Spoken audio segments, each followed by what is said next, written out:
ara no vull tampoc estendre'm a explicar la rellevància doncs, el dia de la hispanitat i com hauríem de realment de criticar aquesta festa per celebrar el colonialisme històric i actual. Només doncs, això comentar que em semblava una data molt oportuna per realment fer aquesta presentació per el contrarrelat, per escoltar la història del poble Mapuche. Aleshores, que quan parlem del colonialisme té una actualitat vigent.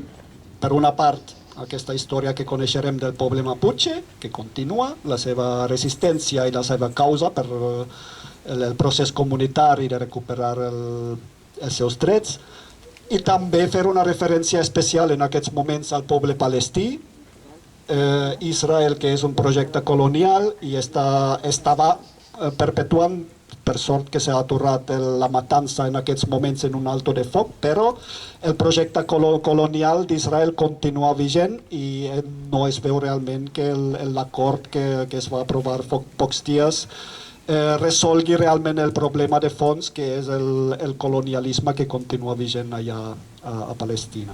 Aleshores, això una mica per situar-nos en l'actualitat, no? I finalment, doncs, una referència molt curta, doncs, la meva impressió del llibre, perquè també em semblava molt interessant quan parla de la comunalització, no? del procés del poble Mapuche. Per a mi personalment també, que no soc molt coneixedor de la història d'Amèrica, no dic Amèrica Latina perquè això és ja acceptar la terminologia que hi ha doncs, la hispanitat que forma part del continent.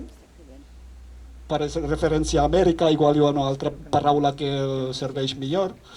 Que doncs això, que no soc gran coneixedor de les causes indígenes, alguna cosa política sí que sé, i aquest llibre em va facilitar doncs, un aprofundiment enorme del poble Mapuche i de la seva manera d'entendre la vida, la política, etc. Destaca molt la relació amb la natura, que és una rellevància evident aquí al Jardí de l'Alzina, on ens relacionem també amb la natura, amb l'Alzina, que és com la nostra referència de la comunitat, de la nostra lluita, i també la biodiversitat que defensem aquí. Molt interessant conèixer, no? la seva relació especial amb la natura, la seva relació amb el territori, que explica també el llibre, no? En aquest context colonial. I per a mi personalment una cosa molt enriquidora va ser conèixer la seva cosmovisió. És a dir, que els conceptes que connecten amb el poble Mapuche, el sentir comunitari en els conceptes, el mateix univers cognitiu.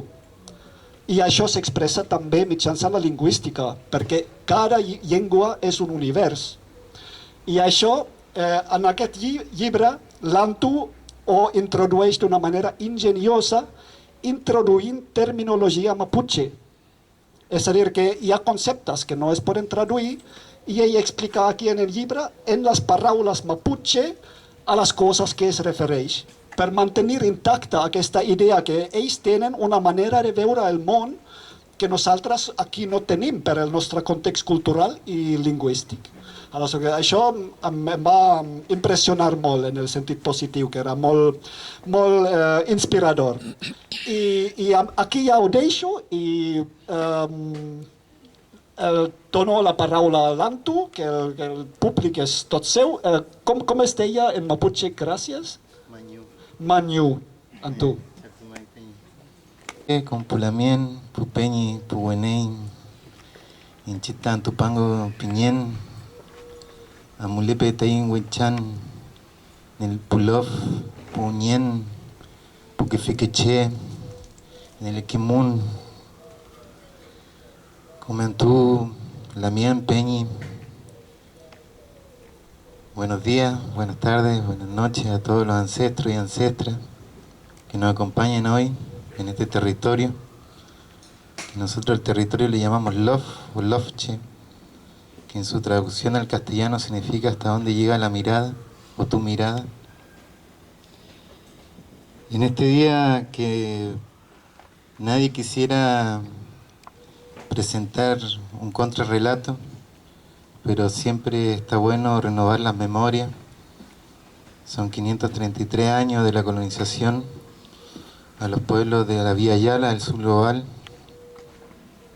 Me llamo Antu, que es mi linaje mapuche, que significa sol o día, de mi territorio allá en el sur de Chile, de la comunidad mapuche de mi ñuque, de mi mamá, y de mi abuela, María. Para mí hoy día es un día especial, también profundo.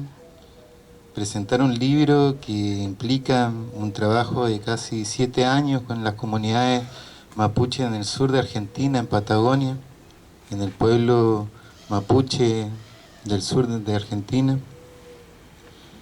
Para quien no conozca, nosotros estamos allá en el sur, en un pueblo intercordillerano que está actualmente en Chile y Argentina.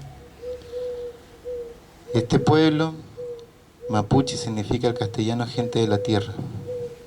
Che es gente, persona, y mapu es tierra. Nuestra lengua, el mapuche zungún, significa gente de la lengua de la tierra. Pero también tenemos otros lenguajes que son el zungún ñen, que es el lenguaje del paisaje, de la naturaleza, que nosotros en nuestra lengua le llamamos el itrofelmoguén, que significa todos los seres que componen la naturaleza. Bueno, me presento un poquito. Yo soy mapuche, pero también tengo una trayectoria. Viví muchos años en Argentina, también en Chile. Llegué acá de casualidad, creo, a Barcelona, por la vida. También puede ser una señal de los ancestros para aprender bastante de acá de las luchas del barrio Gracia y de Cataluña. Estoy muy contento de la organización acá, de conocer a Xavi, a Casper y a la gente que compone acá la asamblea en defensa del árbol. Y en ese estar acá conocí un árbol que tiene alrededor de 250 años y le empecé a comentar acerca de las relaciones con la naturaleza que nosotros los mapuches tenemos. Como el canto del pájaro de fondo, siempre nosotros entendemos la defensa del territorio como una defensa de todos los seres que lo componen. Bien. En ese tenor nosotros los mapuches se compone nuestro mundo en 3 mundos: el mundo de arriba, el mundo de abajo y el mundo del medio. Nuestra vida incide en estos caminos. La defensa del territorio se contrapone también con la autodeterminación de los pueblos indígenas y tiene un hilo pequeño con los procesos de autodeterminación para darnos cuenta un poco de cómo nosotros podemos resguardar el territorio. En esa defensa territorial yo fui a estudiar antropología en Argentina y hice un trabajo de investigación, una etnografía que nosotros le llamamos como un enfoque, donde hice trabajo de campo alrededor de 5 años.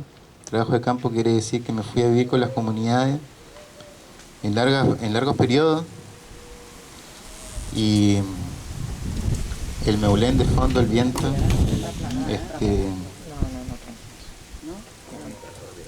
y me fui a vivir con 3 comunidades mapuche del sur, que una es el Elquimún, que significa el castellano, el conocimiento que nos dejaron; Fisquimenuco Nehuen, que significa pantano, la fuerza del pantano refaloso; y la comunidad Monguén Mamuel, que significa cuando abrazamos los árboles. Bien. Empecé a caminar el territorio del sur con mucho desconocimiento también, porque no puedo negar que también estoy ahuincado, también soy occidental. Y también mi forma de pensar y de razonar las preguntas o las reflexiones, a preguntarle a los mayores, a los peñas y la mien allá de Patagonia, de cómo uno puede investigar viniendo de la academia, ¿no? Sin caer en esencialismo ni romanticismo, y pensar cómo uno puede tener un vínculo con el saber y con el conocimiento del territorio. Si bien mi formación como antropólogo me aportó entender todos los procesos de campañas militares que forjó tanto la colonia como los procesos de formación de Estado-Nación, que implica preguntar cosas dolorosas también. ¿Cómo se pregunta a las comunidades que viven en la ciudad cómo fue su proceso de desplazamiento forzado de sus territorios de origen, donde ellos tienen una serie de prácticas vinculares y relacionales con el territorio? En ese estar, en ese conocimiento, pregunté mal, pregunté acelerado. Y un mayor de la comunidad me dijo: tú estás preguntando mal, tú tienes que aprender nuestra lengua para preguntar. ¿Ya? Porque si tú preguntas en nuestra lengua, tú te vas a poder conectar con todas las relaciones humanas y no humanas que están en el territorio. Yo agaché mi cabeza y dije: chuta, voy a tener que empezar de nuevo, a dar y barajar de nuevo, y voy a tener que aprender a preguntar en el territorio. En ese aprender me fui a vivir con una abuela mapuche que me enseñó el mapuche zongún, la lengua, y empecé de nuevo a preguntar, ¿ya? Pero también empecé a preguntar en los silencios, qué decía la gente en ese estar en el territorio y compartir una serie de rituales, rogativas. Y fue ahí cuando encontré algo, o se manifestó algo hermoso para mí, que es el Zongún Ñempiré, que es el lenguaje de la nieve. Y empecé a buscar bibliografía acerca de los pueblos indígenas que están diciendo con la lengua de la nieve, de la nevada. No encontré mucho, pero tampoco poco. Entonces empecé a darme cuenta que la gente tenía o tiene una relación con la nieve, con el agua, con el clima, con el ambiente, por así decirlo, que tiene otra forma de ser, otra forma de estar el clima. Y que se puede manifestar de muchas formas. Y en esa manifestación de forma aprendí un concepto que son las cuimi. Las cuimi quiere decir en castellano señales. En esas señales empecé a comprender que los peñis, cada vez que hablaban acerca de la naturaleza, o miraban hacia abajo, al que pisamos, al mundo que pisamos, o al mundo de arriba. ¿Por qué? Cuando yo le pregunté por qué estaba con esos gestos, hablando en la lengua y hablando de las señales, me dijo una ñaña, una abuela, me dice: porque no basta con solamente nombrarlo. Ya, si tú lo nombras, los despiertas. Y nuestro ñe, nuestro espíritu, nuestra espiritualidad de la naturaleza, tú tienes que pedirle permiso. El permiso a la fuerza de la naturaleza. Y ahí comprendí que los lamienes y los peñis le estaban pidiendo permiso a la naturaleza cada vez que hablábamos de los ancestros. Ya sea la nieve, el río, la montaña, los bosques, las diferentes especies que componen el territorio. Fue ahí cuando yo dije: chuta, voy a tener que observar el comportamiento, observar la conducta de la gente cuando habla, las prácticas, de cómo son vinculares y relacionales al territorio. En ese zongún, en ese diálogo, me fui a estar con una ñaña mapuche para aprender la lengua de la nieve y ver cómo se compone, ¿ya? Por eso el libro se llama Señales de la Nevada, procesos de recomunalización mapuche, ¿ya? Este proceso que nosotros consideramos que la comunalización o la forma de organización política, sociales, culturales, simbólicas, siempre se componen de humanos. Siempre nosotros estamos en vínculo con organizaciones que consideramos que se componen de humanos. Los mapuches entendemos, o me hicieron entender, que la política o el ser o el estar en comunidad no solamente se compone de humanos, sino que también de no humanos. Nosotros por fuerza propia, política, ideológica, nos componemos en organizaciones, sino que son señales de otras fuerzas de la naturaleza que te llevan a organizarte por un propósito. El propósito de la comunidad mapuche en Argentina era volver a organizarse políticamente tanto en las ciudades como en zonas rurales. Pero ahí surge una cuestión muy interesante, muy importante y significativa también para los pueblos indígenas, que es escuchar el territorio. ¿Qué nos está diciendo? Entonces yo dije: ya, pero ¿cómo? ¿Cómo se puede escuchar el territorio? ¿Cómo se puede escuchar ese lenguaje? Ahí conocí a otra lamien, a otra ñaña, Nahuelnir, y me dijo, nosotros en nuestra comunidad se compone de diferentes roles y funciones, ¿ya? Y hay un rol que se llama el Pegutukun, que usan las parteras, ¿ya? Que quiere decir las personas que tienen la capacidad de interpretar las señales en la naturaleza, que son las parteras. Entonces ahí descubrí otro concepto que es el Tugún. El Tugún es una rogativa que hace referencia al nacimiento y que se siembra el cordón umbilical en el territorio. Y ese proceso te va a llevar a obtener a lo largo de tu vida el lenguaje del paisaje, que tú te puedas comunicar con los seres que están ahí. Bien, por eso nosotros los pueblos indígenas tenemos diferentes roles y funciones, tanto curandería, textil, proceso educativo. Entonces, en esa señal, para poder yo entender la occidental también, empecé a decir, bueno, pero ¿cómo ustedes se empezaron a organizar después de una gran nevada que hubo en Patagonia? Esta nevada duró 6 meses, fue alrededor de 4 o 5 metros la nevada, y los lamien y las mayores empezaron a leer todo, cómo se compone la nieve, como la estratigrafía de la nieve, como esa muralla, ¿no? Como un libro. En ese libro encontraron una serie de diálogos que surgen en el Pacífico que se llama el Gurgumún. El Gurgumún es el sonido del océano del Pacífico que pasa por la cordillera de los Andes y que pasó en ese momento, en el año 84, para revitalizar el Nehuen, la fuerza de las personas, y en ese revitalizar la fuerza de las personas, decir que están vivos, salir de lo doméstico para lo público y decir nosotros estamos vivos y nos falta nuestra identidad, que es nuestra identidad territorial. En ese momento, cuando yo empecé a escuchar esos relatos, empecé a hacer un esquema de relaciones humanas y no humanas con el territorio. Y ahí dije, claro, no solamente es un proceso de organización comunitaria, sino que es un proceso de recomunalización. La R, entre paréntesis, que hace referencia al libro, son los procesos ancestrales que vienen a hacer un llamado a la gente para que se vuelvan a organizar y vuelvan a decir somos indígenas. Por una serie de dispositivos de poder que nosotros hemos visto de cómo operan los Estados-nación, se tuvieron que invisibilizar o adquirir ciertas identidades inducidas, como por ejemplo campesino o paisano, etcétera, para que no sean perseguidos por los militares, tanto en Chile y en Argentina y en otros contextos de la Vía Yala, ¿no? En ese estar de la recomunalización, empecé a indagar cómo los peñi y lamien, tanto en la ciudad como en las partes rurales, empezaron a movilizarse y disputar sentido y memoria del Estado argentino, sobre todo con el concepto de identidad, ¿ya?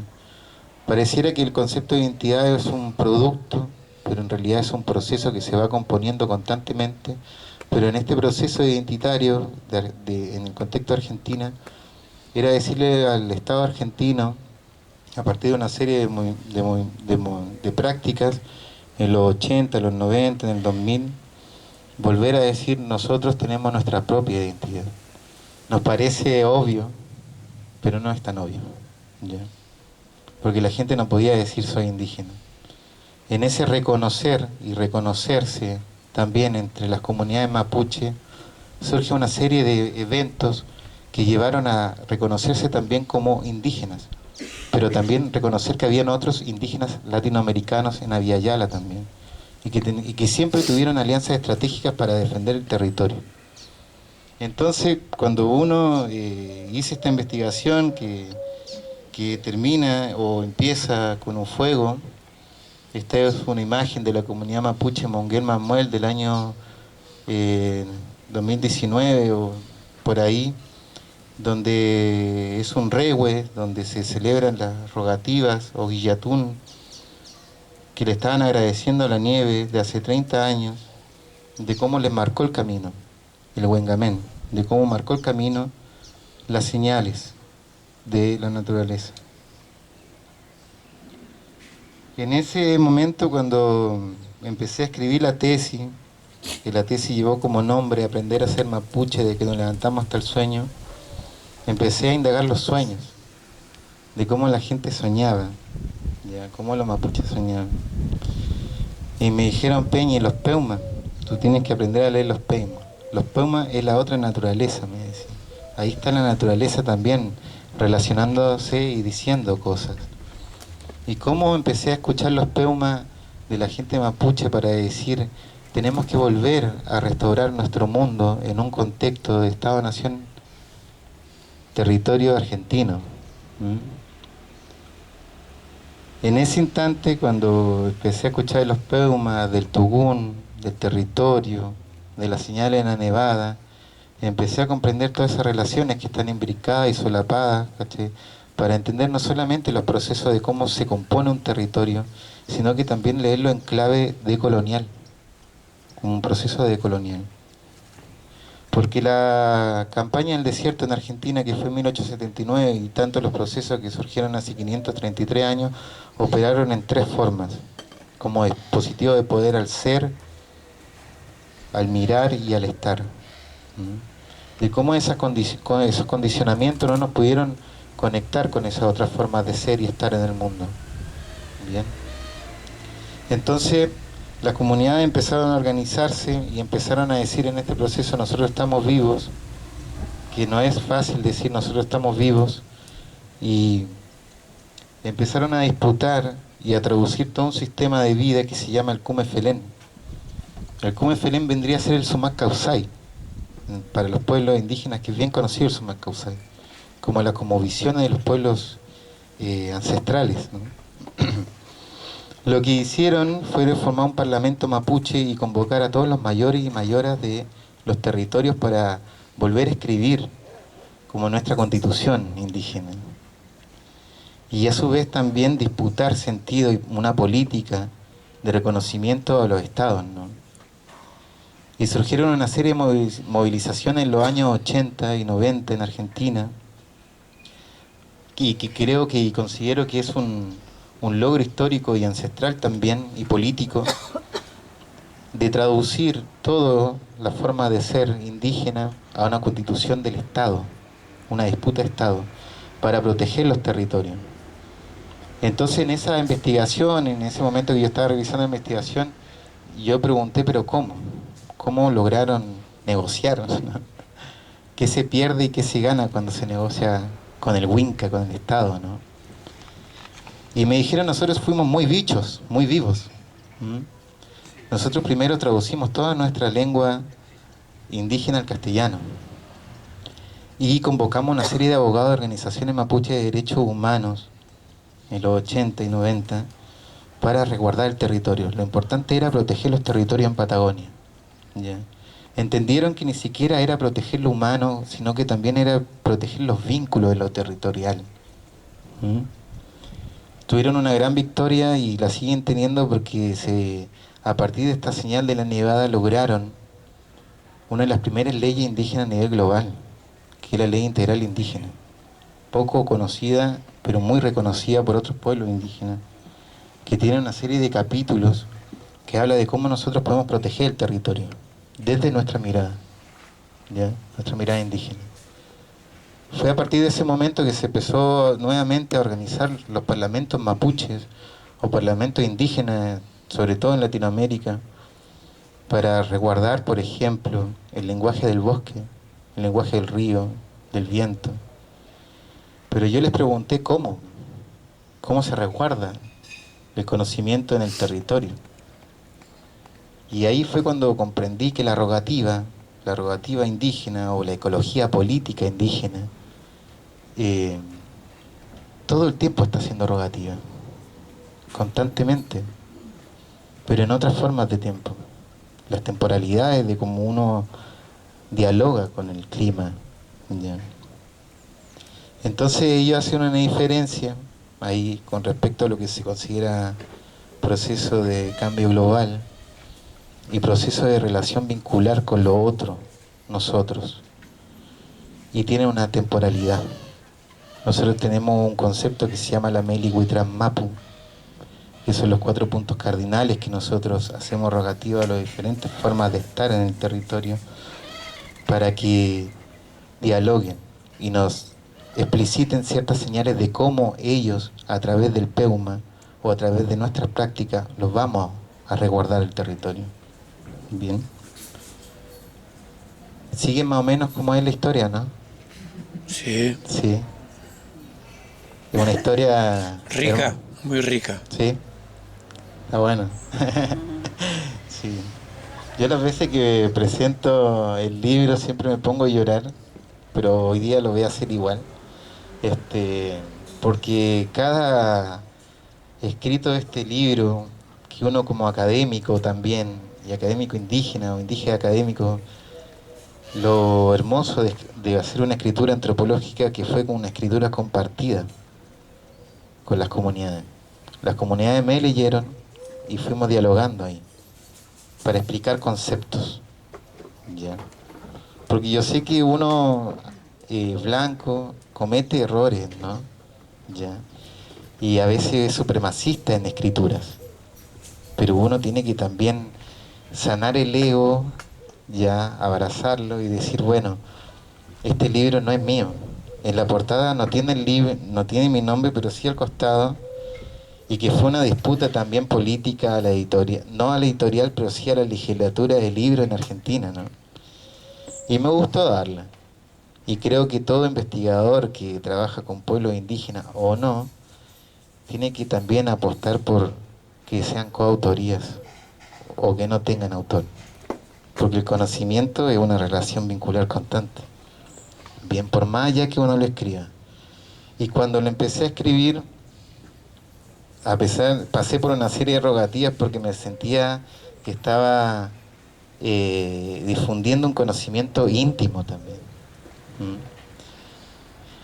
Hice todo un trabajo también espiritual con las abuelas mapuches para que me enseñen a escribir y pueda tener la calma también. Y me dijeron, pero Antu, son los ancestros que están escribiendo, no eres tú. Entonces ahí uno empieza a entender y a comprender cómo son las señales. Cuántas veces uno puede escribir de esta forma o puede escribir caminando, protegiendo los territorios también. En ese caminar, que es el Wengamén, nosotros nos distanciamos porque cada paso que damos son los ancestros que nos sostienen, como dicen las comunidades. Y eso en nuestra lengua se llama el Trufquén Piuqué. Cada ancestro con su corazón nos cuida y nos enseña a caminar. Y constantemente estamos caminando los territorios para resguardarlos. En ese tenor, cuando yo empecé a escribir la tesis, que ahora es un libro que me genera mucha expectativa siempre, porque cuando lo vuelvo a leer me desconozco también. Aprendí algo que nosotros podemos comprender como catástrofes naturales o como una relación social constante con otra gente, con otras formas de vida entendidas en el concepto de la muerte, ¿no?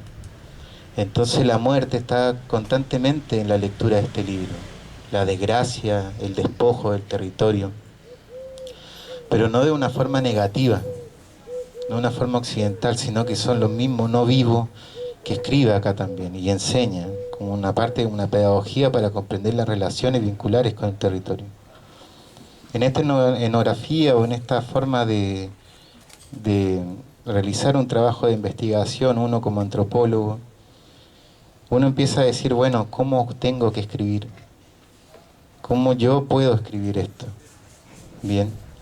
Entonces, cuando empecé a aprender la lengua, entendí que la lengua indígena no tiene el yo. Y aprendí un concepto que es el hincheta. El hincheta quiere decir nosotros soy. ¿Ya? El nosotros soy, entonces, ¿cómo le puedo colocar mi nombre a un libro si lo escribo en una serie de relaciones, humanas y no humanas? Y en esa comunalización también, en este proceso, que le llamé proceso, logré, o fue una lucha también académica de disputar que se escriba no solamente en plural, sino que también en lenguaje inclusivo, ¿ya? Lenguaje inclusivo también era incorporar la E, pero también era incorporar una serie de otras relaciones humanas, ¿no? Más allá de lo humano. Y el libro, que en su defensa de tesis, cuando lo leyeron el tribunal, me hizo esa observación, que nosotros tenemos que escribir siempre en primera persona, ¿ya? Y nosotros el concepto de persona está muy alejado de nuestras raíces, porque nosotros somos seres relacionales, vinculares a otras formas de estar. Entonces, ¿cómo iba a poder yo escribir mi nombre o escribir en primera persona entendiendo que este libro lo escribió el espíritu de la nieve? Entonces, ¿cómo lo hacemos? ¿Cómo podemos proteger los territorios de forma humana si nos estamos vinculando constantemente con otredades? El tema de abrazar los árboles, ¿no? El mamuel, pumamuel, ya. La pregunta sería si uno abraza un árbol o abraza un bosque, ¿no? O si justo en ese momento que tú fuiste a abrazar el árbol estaba soñando, ¿ya? O el árbol está durmiendo. Entonces esa forma de vincularse con el territorio despierta o lo despierta al árbol en un momento de sueño, en un momento de alguna señal que el árbol nos tenga que dar a nosotros, y justo en ese momento vos lo abrazás. Entonces, ¿cuántos sueños se interrumpen ahí del árbol? ¿Han pensado que los árboles sueñan o no? ¿Lo habían pensado eso? ¿No? Sueñan, tienen pluma igual que nosotros. Por ahí, si te respondo, eso básicamente. Y a ver, lo de Mapuche, Chile, Argentina. ¿De cómo se organizan? Es buena esa pregunta, está linda. Es una relación intercordillerana, ¿no? De pueblos que están siendo, territorios que están siendo ocupados, ¿no? Por el Estado chileno y argentino. Entonces, ¿cómo desde la larga noche y los 500 años se vienen organizando? Hoy día se organizan en parlamentos, que son los Futatraún, que es una organización política, social, cultural, medicinal. Cada territorio, por ejemplo, el Ahual Mapu, que en su traducción al castellano significa mundo circundante, está vinculada constantemente a esta relación entre humano y no humano. Entonces ahí tiene una organización política que hoy día está haciendo eco, sobre todo por el tema de la defensa del territorio, que es lo más importante y lo primordial ahí. En ese contexto hemos tenido Peñi y Lamien asesinados, no es menor nombrar a Julia Chuñil, la Tricura, asesinada y quemada por empresarios forestales, que viene a defender un territorio que es Mafil. Mafil, dentro de la cosmogonía mapuche, es uno de los territorios donde hay Lamuen. Lamuen es el remedio ancestral. Bien, entonces no es menor que ella estaba defendiendo esa parte del territorio. Así como tenemos a Macarena Valdés, también asesinada por el Estado chileno, o a Camilo Catrilanga, también Catrilanga, en defensa de los territorios. Entonces, ¿cómo se organiza hoy las comunidades mapuche? Hoy constantemente están generando alianzas, pero no es fácil, ya, porque siempre estamos categorizados como terroristas, y hay una ley de Estado terrorista que en el caso chileno y Argentina nos persiguen a los activistas ambientales o defensores territoriales y todo eso, y es muy difícil mantener la organización, tanto porque no podemos negar que tenemos una serie de prácticas colonialistas dentro de las organizaciones y cometemos errores también en la defensa territorial, y se nos escapan detalles, ¿ya? Uno de los detalles también en Argentina que nos pasó fue la muerte de Rafael Nahuel y el Peñi Santiago Maldonado, por ejemplo, ¿ya? Donde se cometieron errores de temporalidades, ¿cachai? Para decir cómo nosotros nos vamos a organizar. No nos podemos enfrentar así nomás ante el Estado. Pero más allá de eso nos organizamos en rogativas con todas las estaciones del año, hacemos nuestro guillatún, tenemos todos los programas de educación intercultural bilingüe, bien, con un proceso de regeneración de la lengua, de la cultura, nuestras prácticas ancestrales y primordiales, las parteras, las lahuentuchefes, que están ahí constantemente disputando cuestiones de sanidad, la occidental, ¿no? Entonces, ¿cómo se organiza el territorio? El territorio se organiza por las Quiñemapu, que son las entidades territoriales, que en su traducción occidental vendría a ser como el concepto de propiedad. Entonces love y loveche significa hasta dónde llega mi mirada por lo mismo, porque yo sé hasta dónde llegan los roles y funciones de todas las comunidades. Entonces hay un respeto y un cuidado ahí. Bien. Obviamente que tenemos una serie de infiltrados también en las comunidades, sobre todo en Chile y Argentina, y es impresionante. Sobre todo el campo evangélico y otros campos de espiritualidades que hay.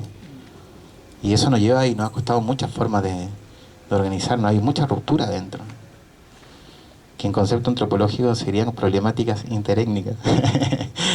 Así que bueno, espero responder tu pregunta y bueno, con respecto a los sueños, al Peuma o el Peumayén, yo no quiero... Como me preguntaste, ya que el yo no opera en el lenguaje mapuche, ¿no? Claro, que es la cosa más loca que descubrí de los Peumas. Una noche estábamos con Ana María Nahuelñir en el territorio, en el LOF, y yo me enfermé, me dio fiebre. Estábamos ahí en la nevada misma y me sentía muy, muy mal. Y ella llegó con un cuenco y hizo toda una rogativa y ella empezó a leerme un Peuma a través del agua. ¿Ya? Entonces me enseñó, mira, me dice, para sanar un mal sueño o una enfermedad o cualquier cosa que a vos te pase, vos tenés que colocar un cuenco de agua al costado con una serie de yuyos y empezar a hablarle a eso para que no te enferme, ¿ya? Porque esas son enfermedades del Winca, del occidental, ¿ya? Entonces esas fueron las cuestiones más que a mí me asombraron como humano, ¿me entiendes? Como persona, decir, chuta, mirá lo que yo entendía por una enfermedad o algo así, que me sentía muy mal. Ella empezó a leer mi Peuma a través del agua, ¿ya? Perdón, entonces el sueño no es algo interno, no es algo que ocurra en el propio ser, sino que... Es una relación social, claro. Te has preguntado cómo sueñan los muertos, por así decirlo, lo extraordinario de lo no humano, ¿no? Claro, porque a veces, por ejemplo, te da un escalofrío. Lo has sentido, estoy seguro. Me dio un escalofrío o siento que alguien me mira, ¿ya? Que son cuestiones súper cotidianas, ¿no? Ese es el perspectivismo del sueño. El otro te está mirando. El otro es nosotros, todas esas relaciones humanas y no humanas ahí, ¿ya? Entonces en el momento de soñar, tú tienes el sueño, que sueña, que de repente dice, no, hoy tuve un sueño, soñé de tal cosa, pero también tienes sueños despiertos, que son los perimuntún, ¿bien? Que son las visiones que a ti te llegan cuando vos estás caminando, por ejemplo, andas por el territorio, ¿bien? Y que te están diciendo algo, pero esa matra o ese telar o esa ordumbre tú la tienes que ir tejiendo. El peuma se teje, ¿ya? Y ahí tú tienes una relación con tu ancestralidad. Entonces lo que yo haría en ese caso, como pensar en nosotros soy a través del Peuma, del sueño, de cómo yo puedo aprender a conocer ese mundo del sueño y puedo empezar a hacer curandería, por ejemplo. Puedo sanar a un otro con mi pensamiento. Pero hoy día cómo tú te descolonizas y dices, no, ¿sabes qué? Le estoy tirando mala vibra a otra persona. ¿Por qué? Si tengo otro tipo de forma de soñar y de pensar. Y esos son los procesos de descolonizar el sueño también. Entonces eso es una cuestión de una práctica constante, que tú puedes incentivar ahí a soñar un día. Bien, colocaba un cuenquito con agua, unos yuyos y le reza a tus ancestros, a todo tu sentido ahí, y empieza ahí a conocer tu forma de soñar, que ha sido una de las primeras colonizaciones que existen, que es el sueño. Chuta, quiltro, u otras etnotérminos o términos. El chuta es una mezcla entre el mapuche y el chilenismo, que significa que algo pasa, ya, chuta, un asombro, ya. Pero viene de un concepto que es el chudai. El chudai quiere decir como espero algo, ya, en su traducción al castellano, ya, chuta, o me pasó algo, no lo esperaba, pero es un modismo, igual que cachai, que también te lo tengo que explicar, ¿no? Claro. Y bueno, con respecto a la similitud de la lengua catalana con el mapuche, ¿no? Qué pregunta compleja hiciste, Fefi, bueno. A ver, no podemos negar que ambos están atravesados por dispositivos de colonialidad, ¿no? Y que el otro día escuchando a nuestra Lamien, Elisa Loncón, mapuche, uno puede entender los contextos de que se han invisibilizado las lenguas. Porque una cosa es la lengua y la otra cosa es el pensamiento de la lengua. Entonces, en estos dos momentos de la lengua, del catalán y el mapuche, podemos reflexionar sobre las similitudes de cómo han operado, ¿ya?, la lengua hegemónica del español en la forma de pensar la lengua. Bien.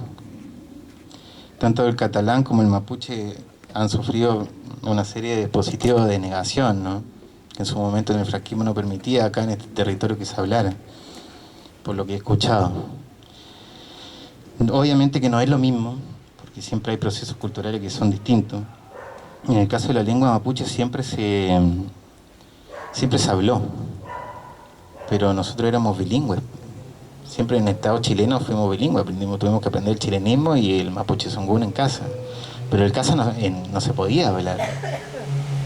Bien. Ahora, ¿cuáles han sido los procesos más complejos de la lengua, ¿no?, del lenguaje, por lo que he escuchado en el sur global con respecto al mapuche?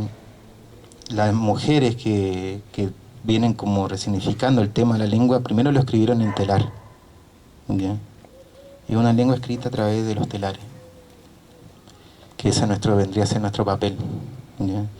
En el caso de Cataluña, por lo que he escuchado, y como no me gustaría empatar los procesos, creo que hay una serie de movimientos, tanto de multiculturalismo, ¿ya?, de políticas neoliberales con respecto a la lengua, de que hoy, si bien se puede aprender la lengua del catalán, me pregunto ahí de cómo la pueden aprender los migrantes, ¿no?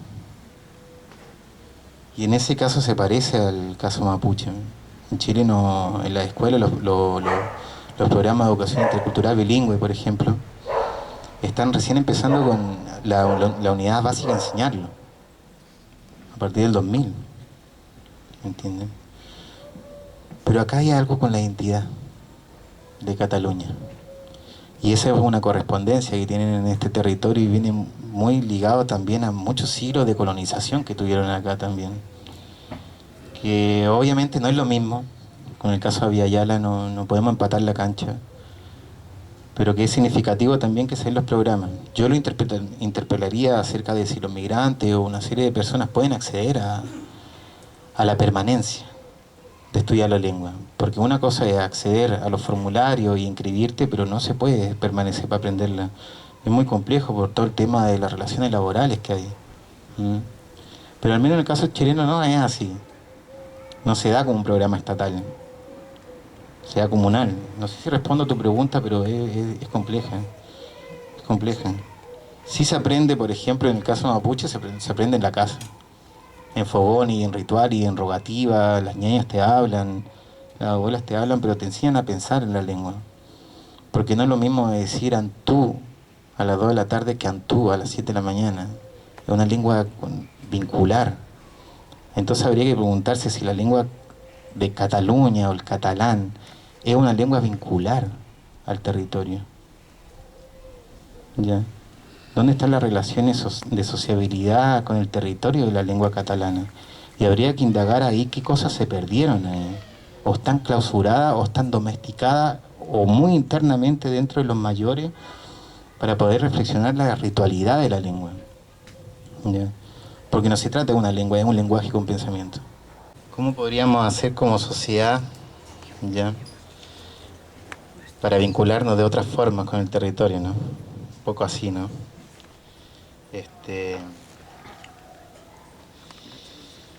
En el caso mapuche, las prácticas que están haciendo con el territorio, que vienen haciendo hace muchos siglos, es primero entender los tiempos de cada estación del territorio, conocer el territorio, cómo habla y dialoga el territorio. Y qué se puede hacer, por ejemplo, en el otoño, en el verano, en el invierno y en primavera, que son los 4 mundos que están ahí, conviviendo constantemente. Entonces, para el caso de cómo podemos generar tanto una política que sea del Estado, o ya una política arriba, o una política desde abajo, bien. Esas son las prácticas cotidianas que tenemos con nuestra forma del hacer, ¿no? Es complejo hoy día porque no podemos negar que hay un proceso de monocultivo en casi todo, ¿no? Ya, y grandes monopolios de agricultura, sobre todo. Yo le llamo a eso el greenwashing o el ecoblanqueamiento de las políticas de Estado con respecto a políticas neoliberales, de entender el territorio como un recurso, ¿no?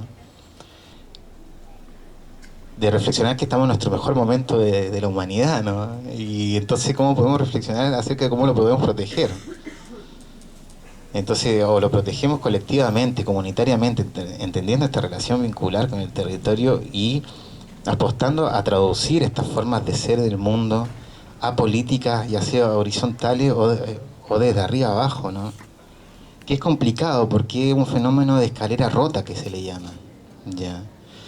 Escalera rota quiere decir de cómo las políticas desde abajo, de ecología política o restauración de territorio, no pueden llegar al Estado porque hay trampas.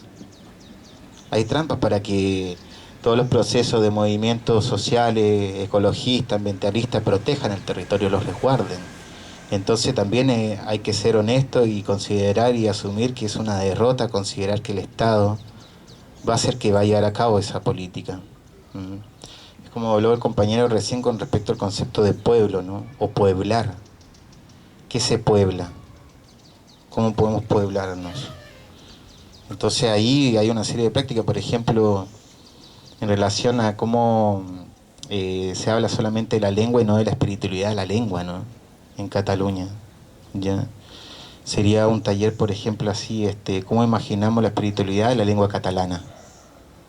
¿Cómo se puede imaginar un territorio con una relación vincular, ecológica, hoy? Bien.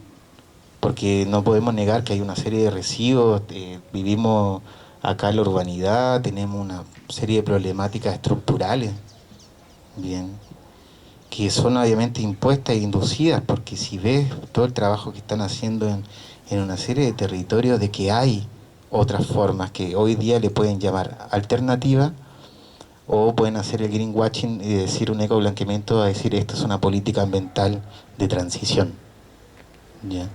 Entonces ahí hay que leer con sospecha. Todo lo que diga transición, de que venga del Estado, hay que leerlo con total sospecha. Y en muchas claves. Bien. Porque para generar una política de transición ecológica, tú tienes que sacar a la gente de sus pueblos. Esos son los procesos de desmonte que están ocurriendo acá en España, por ejemplo. O con el litio y una serie de neoextractivismos que hay. No me quiero extender con eso porque es un tema que me encanta, los conflictos socioambientales, bien. Pero bueno, hay que seguir luchando cada día, considero, entre nosotros hablar como cocinaba la abuela, ya. Las madres, los amigos que están llevando a cabo esta huerta, la defensa del territorio, preguntarle, asistir a la asamblea y preguntarle a los amigos que sostienen los espacios, decirle, che, ¿qué onda? Porque también es ecología, ¿ya? Si vamos a utilizar ese concepto de transición, hay que reemplazarlo por un concepto de cómo regeneramos el territorio, con nuestras prácticas, con nuestras series, con nuestras relaciones vinculares, ¿no?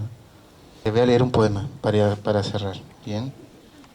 Y quiero agradecerles también la escucha, de verdad que para mí presentar este libro acá en Cataluña, de las comunidades, revitaliza el ser, estar en el mundo, y quiero solamente que lleguen a sus casas tranquilos y reflexionen y busquen y hagan una investigación familiar, doméstica de vecinos, pregúntenle a sus vecinos cómo vivían, cómo viven, abrácenlos. Hay muchos árboles humanos que andan dando vueltas, que se pueden abrazar también.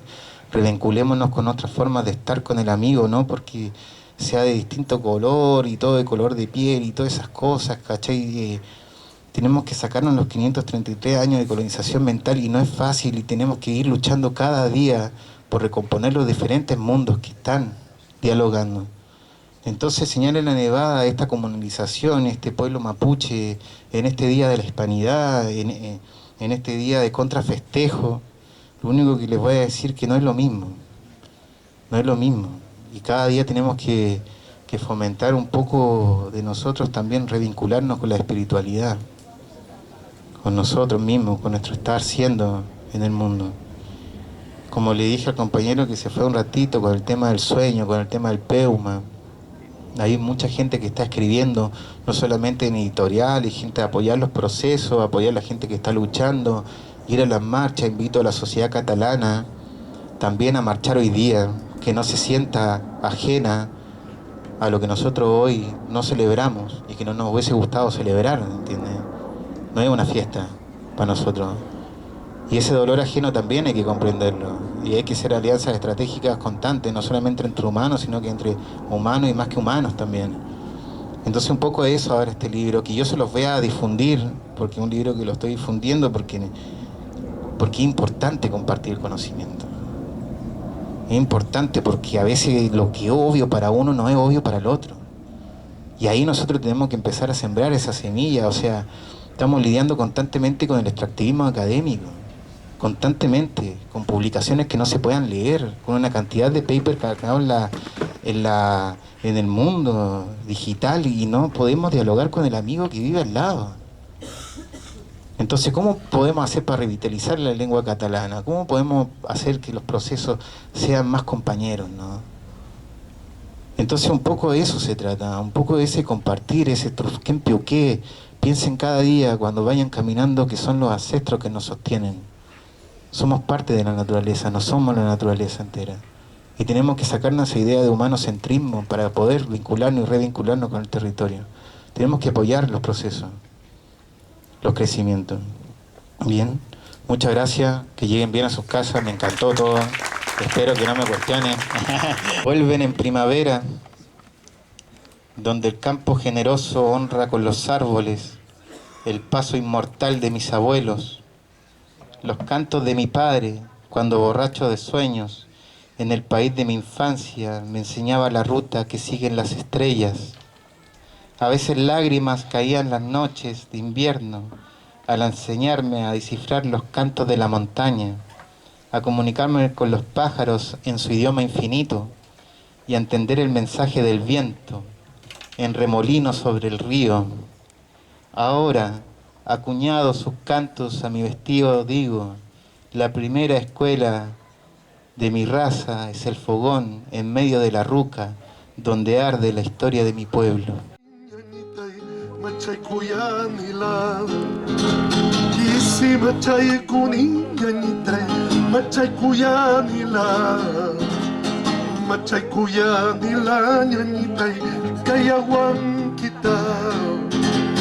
Machay kuya nila nyanitay akayawan kita. Lara la lay laray lay lay lara la lay laray. Vamos. Lara la lay laray lay lay lara la lay laray. Uma cosa que si tu nyanitay eso sí así tu italiano. Lara la lay laray lay. Esta canción se llama Fiesta por una Masacre. La la la la la la la la la la la la la la la la la la la ay kunitay kunay nyanitay tukuyu kuy kunay ay kunitay kunay nyanitay tukuyu kuy kunay tukuyu kuy kunay nyanitay tai, ai que kunai kunai.